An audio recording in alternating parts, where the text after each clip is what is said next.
Karong antibisperas sa kapistahan sa itom nga Nazareno, hinay-hinay ng midag sa mga deboto ngadto sa Jesus Nazareno Church sa Cagayan de Oro City. Samtang gipangandaman na sa otoridad ang traslasyon sa itom nga Nazareno. Atong sayro ng detalye nini pinagi sa live report ni Cyril Chavez. Cyril. Yes, Sara, antibisperas pa lang sa traslasyon, minus pa mga deboto nga midagsa sa Jesus Nazareno Church dinhi sa Cagayan de Oro City. Apan ang seguridad nga ginapatuman sa atong otoridad, hugot na. Pipila pa lang ka mga deboto gadagsa sa Jesus Nazareno Church sa Cagayan de Oro City. Usa lamang si Violeta sa mga mitambong sa misa aron iampo ang iyang sakit nga kanser. Pasalamat lang po ko kanina, abot ko 1 year.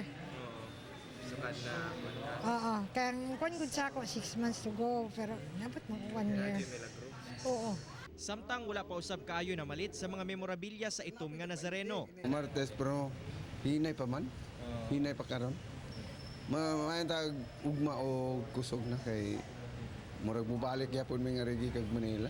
Plastada na hinuon ang seguridad nga ipatuman sa kapulisan aron masigurong hapsay ang kapistahan sa Black Nazarene. We will secure and ensure nga ang musulod are limpyo ang musulod. And then sa mga bihikulo sa Tartig, palibutan ko ng mga readings. Nagpabiling ginabawal ang mga hait nga butang, sunglasses, kalo, jacket, payong, backpack ug uban pa sa adlaw sa traslasyon. Sara, hangyo usab sa otoridad ngadto sa publiko na likayan na lang ang magdala or mag-uban og mga bata, tigulang o di kaha mga buntis aron makalikay og perwisyo atol sa traslasyon. Sara. Okay, daghang salamat, Cyril Chavez.